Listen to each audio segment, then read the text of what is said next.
Dollar bills under some of these upfront seats.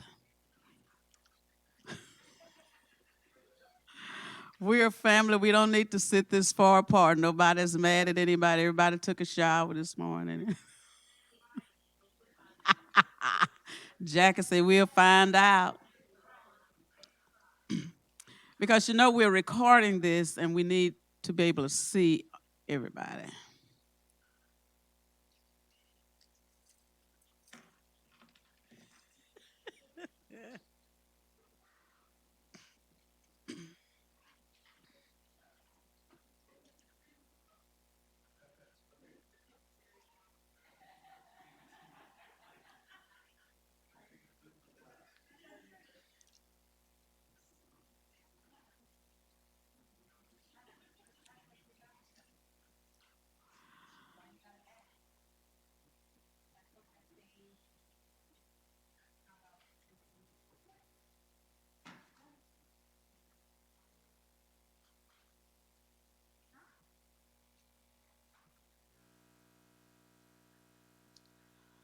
Well, good afternoon, Team Cars and CEP.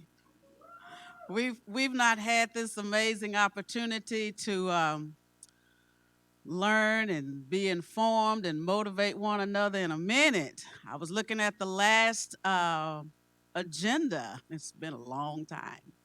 But we know that we are so busy making a difference, but we have to start carving out time for our staff conferences. This goes all the way back to our NIFA management alert because they were very impressed that we had regular staff conferences and we had minutes of those staff conferences and what was discussed in them.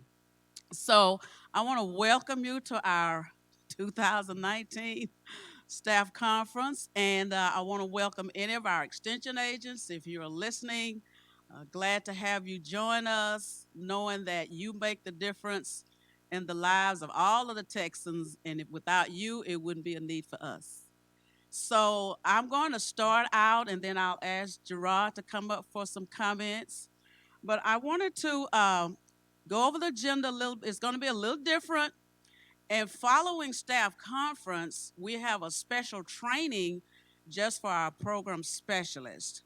We have developed, I worked with Dr. Sampson. I gave him some ideas of a report form that we need to have to capture what the specialists do. Since some of you all don't report in the Texas monthly report system, and this will help us also in our accurate information that we put in our annual accomplishment report to USDA. We can say things, but we need to have something to back them up. We need to have evidence.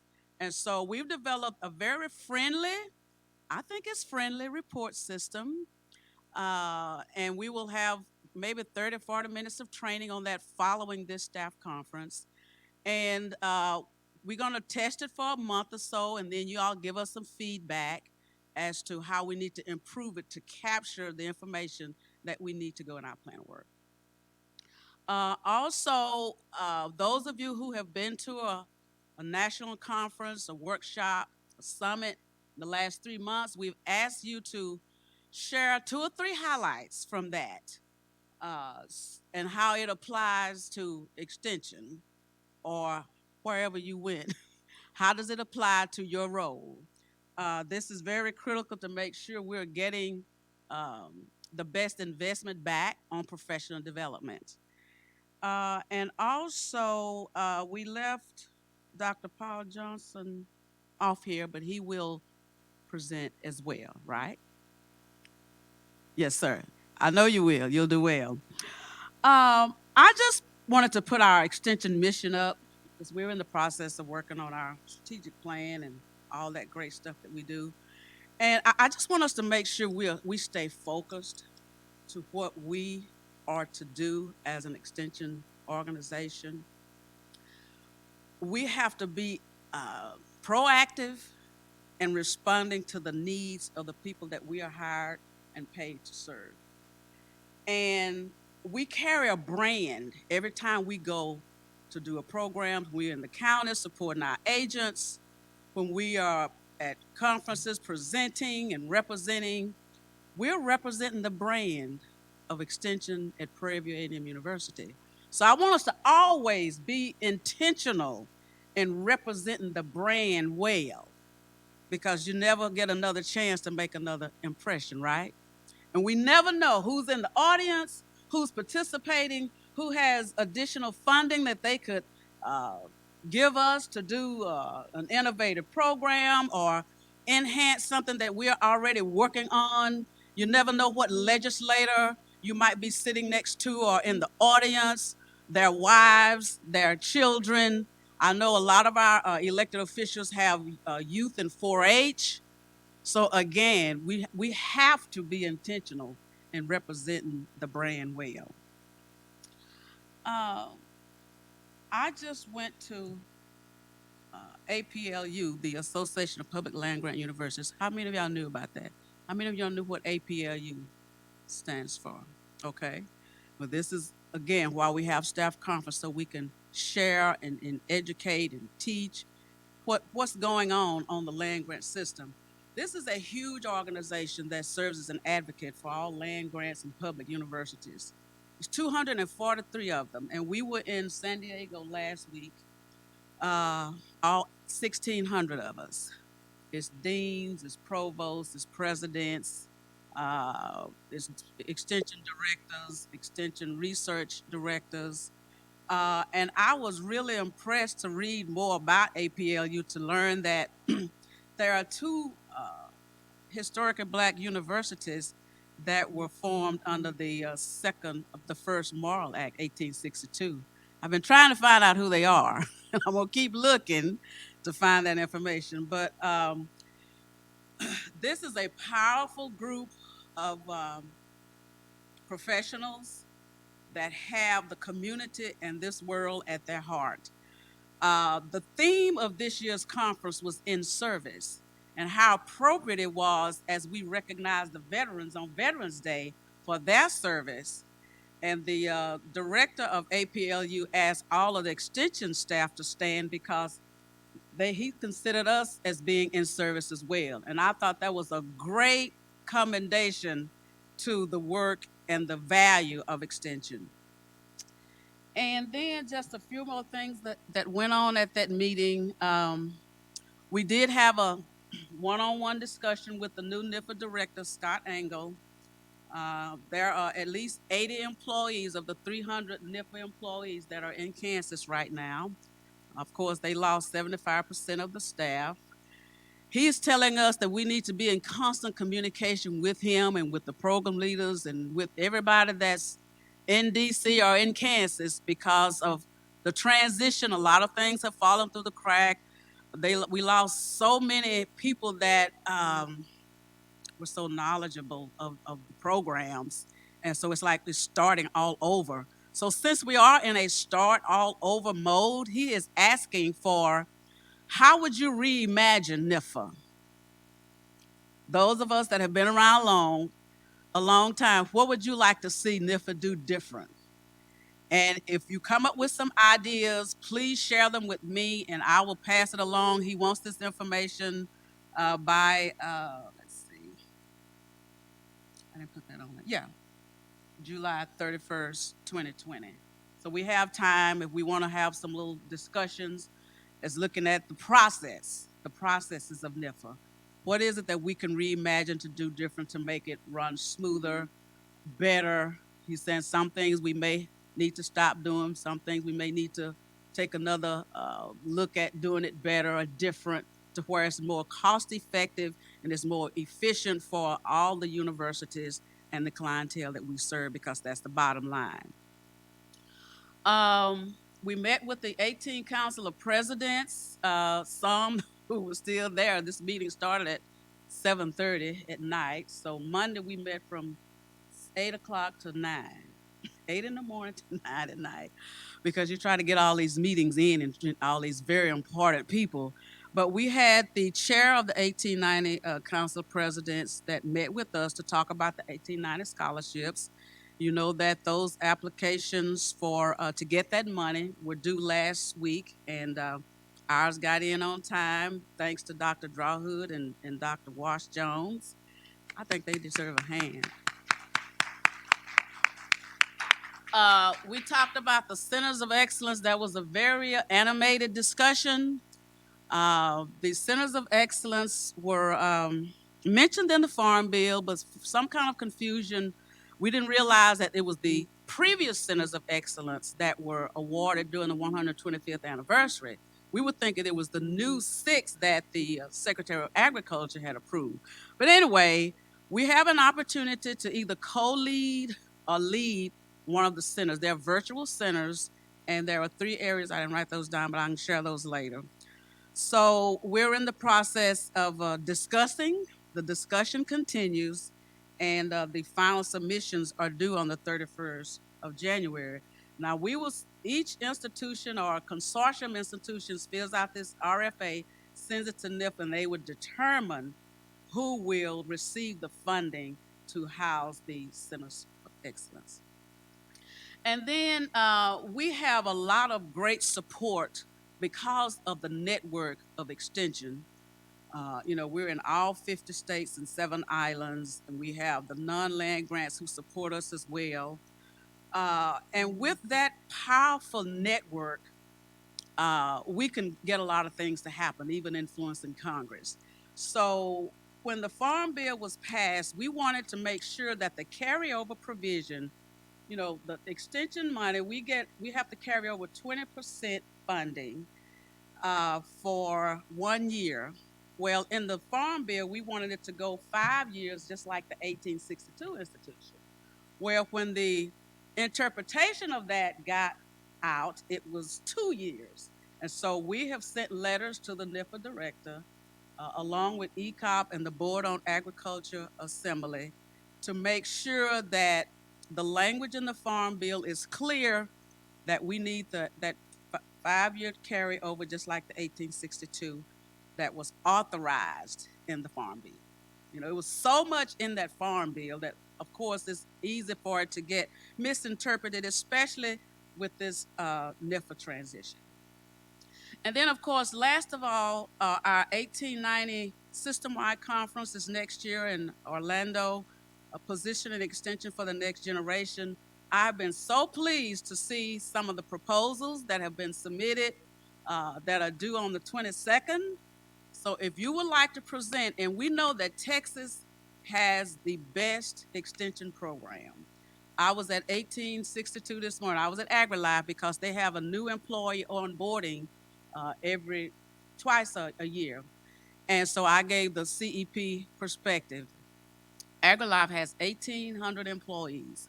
It is the largest extension program in the U.S. And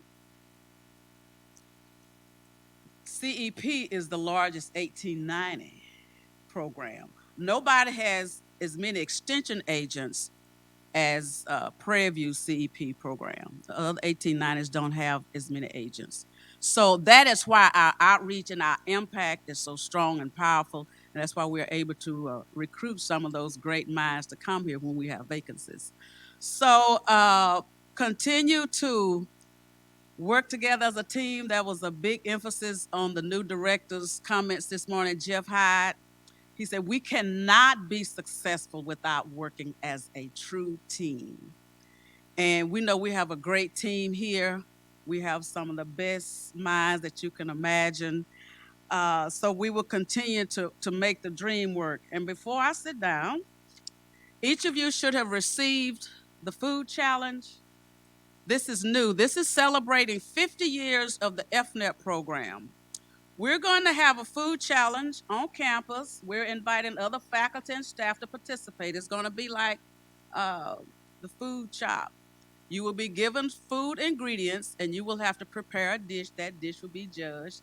And there are really nice cash awards that I am providing for first, second, and third place. We want you to work as a team. So I'm suggesting that you work with someone else in another college. I'm sure we have colleagues all over this campus. So if you know someone in juvenile justice, nursing, education, engineering, architecture, See if you can team up with them, but get somebody who knows how to cook. Don't get an amateur so that you can win. So this is going to be really unique in celebrating 50 years. When this program first started, they thought it would only last 3 or 4 years. That was the vision 50 years ago. And here we are, stronger than ever. FNF has the most impactful nutrition data that has saved all of Extension and the Food Nutrition Service a lot of toil and pain because they have used the FNEP data in Congress to continue the nutrition programs for everybody. Because we have a very intense reporting system. I'm sure Ms. Harrison will say it's very taxing. We were inputting some information in it and found out it was the wrong one, and we had to put like 500 entries in the new system. But this is an excellent program. My mother worked as an FNEP is run by paraprofessionals. They want to make sure that the community people are engaged in helping change behavior about nutrition, food safety, food buying, stretching your food dollars. All that has to do with feeding your family healthy. So, again, make sure you hook up with a team work. Yes, ma'am.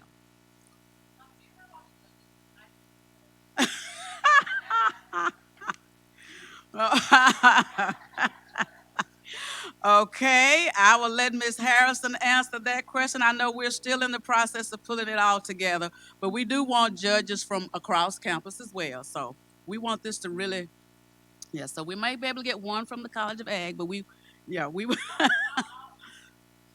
Okay, so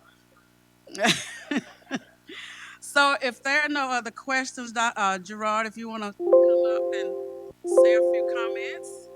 Anybody have any questions? Thank you.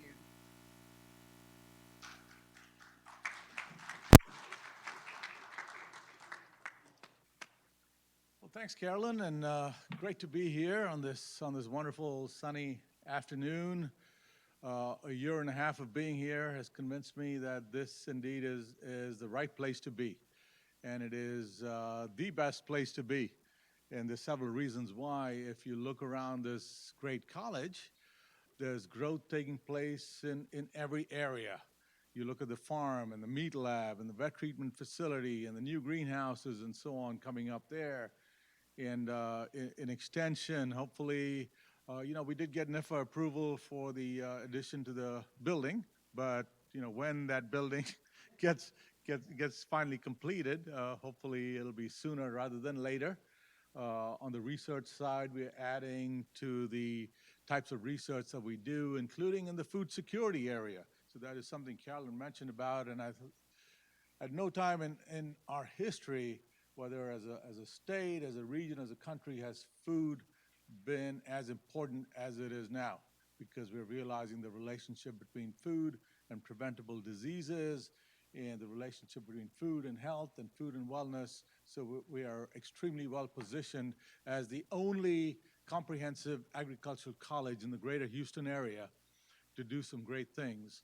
And thanks to our extension unit, and our agents, including the folks out there who are listening in, because you are the boots on the ground, you are our front line, you are our first point of contact for all of our underserved communities.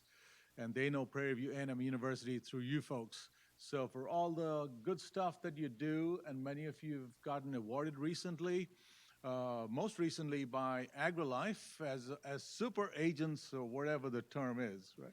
Superior Service Awards. In my mind, super agents. But every one of you is a super agent, simply because I've had the opportunity to travel a little bit during the course of my work here, and so I've seen some of the great things that you folks do. Most recently, there was a Landowners Association meeting. It's called LAT, Landowners Association of Texas, put together by Billy Lawton. Folks know Billy is still as busy as ever, doing some great things. And some of you, Angela and so on, were at this meeting, Clarence and communications folks. But what a nice group of people.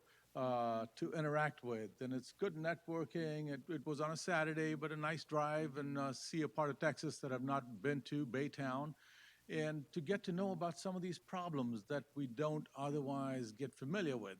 So, for example, land fragmentation. This is not something we actively think about, but this is one of the biggest problems affecting land use in the state of Texas. You know, the Homestead Act going back all these years, and then this land becomes fragmented, there's heirs, and it gets, halved, and then that half becomes half. And before you know it, there's so many heirs on this piece of land and don't quite know what to do with it, how to sell it, how to pass it on to the next of kin. So land fragmentation is a huge issue that's preoccupying landowners around the state. So there's problems like that that you come to know about and appreciate when you attend conferences like this. So between that and heirs property, those are some big issues that agents and specialists have to confront, as well as the legal folks and so on. So that was, I think, the third landowners meeting I've attended, one in Nacogdoches, one in Baytown. Where else? I attended another one that does not come to mind now, but all of these are very, very important activities because they bring together groups of people who otherwise would not have gotten together to address common problems. And then also had the privilege to attend the Art of the Startup, another signature program. This so this one was titled Foodpreneurs. So Vanessa, I was at this event, but unfortunately I didn't get to sample any food because, so if you know me, I'm an eater. I don't really like to cook, but I do like to eat. So, I'm with some of you there. But, that's a great program. The BID Academy, the Ag Expo, the Feral Hog Eradication Program, Heroes for Health, another great initiative because this cuts across CEP program areas, right? FCH and 4-H and youth development working together on programs and working cooperatively with our counterparts in agri-life. So at the end of the day, it is about working together because hunger is one of the things that certainly preoccupies me, particularly at this time of year with Thanksgiving around the corner. We live in a land of plenty, but yet 1 out of 6 kids goes to bed hungry in the state. We have food deserts, food insecurity right here in Texas, so we got a huge problem that we are going to have to try and overcome. But you know what? We have the right minds both in this room and elsewhere in this college, which again, to me, is the best college here on campus. It's certainly the best college in the greater Houston area. Of course, we're the only college, but we have much work yet to be done. So I'm very excited about the next few years. We're going to try and double in 5. That's the simple goal that I have set for ourselves, and hopefully you can buy into this vision and do your part. I'm certainly trying to do my part. Double in 5. No, I'm just kidding. Some things got to be halved in 5, right? But most things we got to double, if not triple in 5. So once again, great to be here. Thanks for all you do, and very much want to help you do your work more effectively. At the end of the day, you don't work for me, I work for you. Okay? So thanks again. Appreciate it.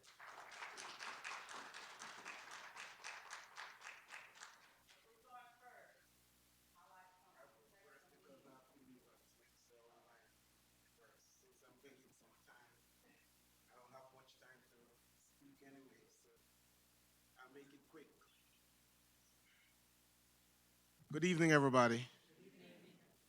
It feels good to be on familiar territory. At one time, I used to be here speaking to extension, academics, and research in one conference. And it's good that I'm back. Well, I'm in charge of a new department. It's called IIC, mainly for the people who are on the internet, who are not familiar with it. It's a communication department. For the 29 years that I've been here, communication has been an integral part of this college. And I've worked intimately in all of those years, or most of them. What has changed has not really changed. It still remains the same. We're trying to bring a different dynamics to the communication unit. when I got this message that you're having this meeting and I would like to speak on it, I did some research and I get to realize that 50, more than 50% of the work that the communication department does comes from extension. Another 20 or 25% from academia and the rest from research. This means that we have to work closely together. Communication needs extension and extension needs communication. Without the communication department, you cannot put your work the way it should be out there. And we have the expert in our department to do that or to assist you in doing that. We're a service oriented department, so we are here to serve you. And I relish that idea. I welcome the idea to serve, but we have to work together. There's so many things can tear us apart, but we are better when we work together. And that's why I'm here this morning to implore upon all entities of the college to work with us. Our unit has dropped in size recently and will be, but the work still remains the same. We still have to put out the same work. We're working hard to replace the people who are leaving and who have left. And very soon we'll be back and running. But doesn't mean that you have to withdraw the service that you provide. We are providing for you. We're still gonna do it. If it means working extra hours, as I've always done before, right? We'll do it. Right? So we're begging you. If you look on our website, some of the changes that we have made are there. You can look on the Information Impact Center and see what we have done and what we'll continue to do. There are some things that are new that I like to bring in, but I'm hesitant to do it now because we don't have the workforce to do it. But as soon as that comes on board and we're back in line, you will hear about us. First, before now, everyone knows that you could call Paul. I'd like this done. Can you help me do this? And I'll say yes. It hasn't changed. If you still call me, I'll get it done. But my preference is that you email me and copy Tucker Wilson, who is my assistant, and that, working hard to accomplish what we have to do. So please, if you feel like calling, go ahead. We're in 215 mainly, and the door is always open. You're welcome to stop by, chit chat, and we're welcome to come by your office and chit chat like I always do. It's a friendly environment that I like to create. A culture where we respect each other and work together for the betterment of the college. Thank you very much.